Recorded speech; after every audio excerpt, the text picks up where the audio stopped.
So if you're looking to do some simple facial skin retouching in the likes of Photoshop, so in other words, you want to kind of ignore raw, we can create a bit of an action that will kind of instantly kind of skin smooth and kind of take care of a lot of the kind of skin imperfections on the face.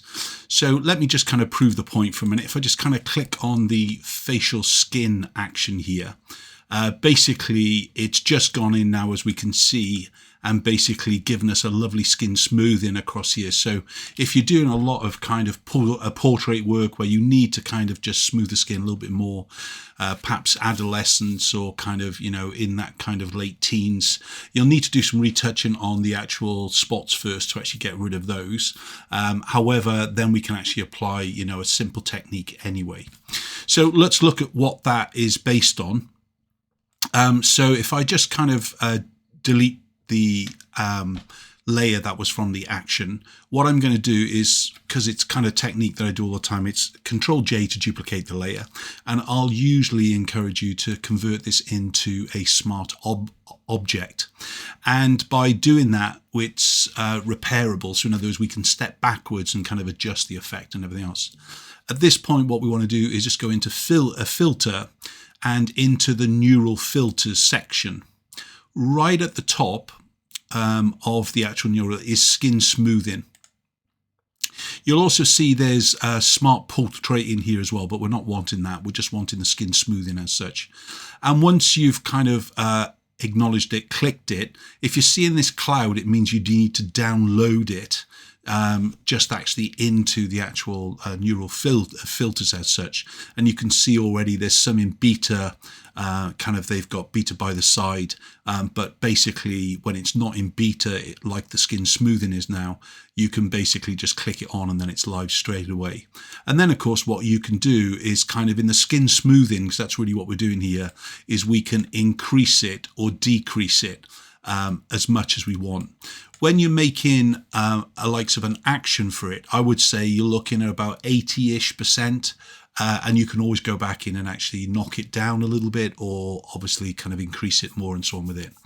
You've obviously got a smoothness element here as well, so we can start to kind of make it either a little bit more texture or a little bit smoother as such, really. But if you're making the action, I'd say kind of keep the smoothness in the middle, unless you know it's kind of an effect that you want. You might do skin smoothing 1, 2, 3, whatever it'll be.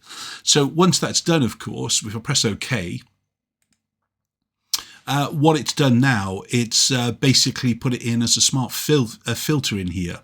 So if we just delete that for a minute and we just run through that again for you, Control J, let's not convert it to a smart object for a minute, okay? And we just go into filter and neural filters once more. Remember, it's right at the top of the stack at present. Click on the skin smoothing and then basically pushing up the blur.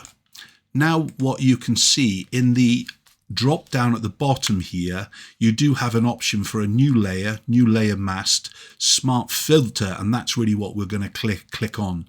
So if I kind of click onto that and press OK, you can see now what it's done. In fact, it's converted that layer that we just duplicated, and we created ourselves a brand new kind of smart object, but it's basically a smart filter as such. And then all we can do, of course, if we want to adjust it, double click into it, double click in, of course, not switch it off, Mark. And then you can actually go ahead and actually kind of increase it or decrease it, depends on what you want. So remember, smart filter is what we're kind of doing it with, and then it's there ready. And obviously just clicking on the magic eye, that will actually switch off the effects here. But as you can see, what I would encourage you to do is, if I just switch off that top layer for a minute, you can actually go ahead and actually repair these spots first. The good news about working in the likes of a smart object as such is that we can go in and basically retouch this layer. So if we double click into it, this is the original, as it were, and you can go ahead then and use whatever technique you want to actually kind of spot, heal, whatever you want to do with it and things, really, to obviously kind of give you the effect that you're going for. So once that's done, then you can obviously make your decision. So if you go into spot healing brush here, or healing brush or remove tool. We can just go through it. Let's alt click first of all.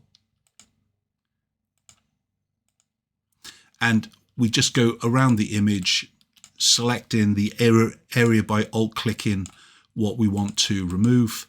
Make sure your brush is big enough to accept it as such. And then if we save it, Control S, then we come back into the image, those kind of spots have gone as well with it. So really what we're using is a combination of, if we need to kind of remove the spots, the zit zapper and so on with it, but we're usually using the neural the filters with it. So to make an action though for it, if I just delete that for 1 minute, let me shut the other one down. So we've got our original layer here. All right.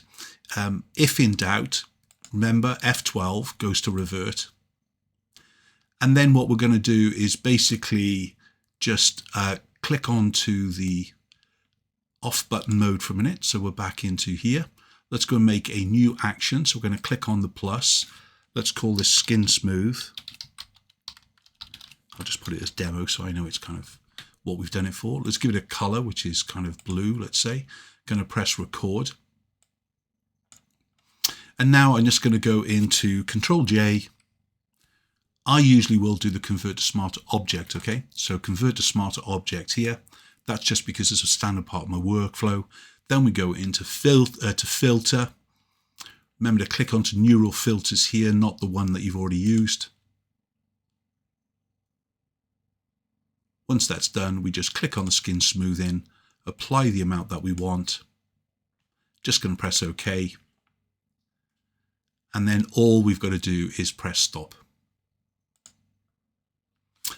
So that's a bit of a trick for you as far as the kind of skin smoothing for the face is concerned.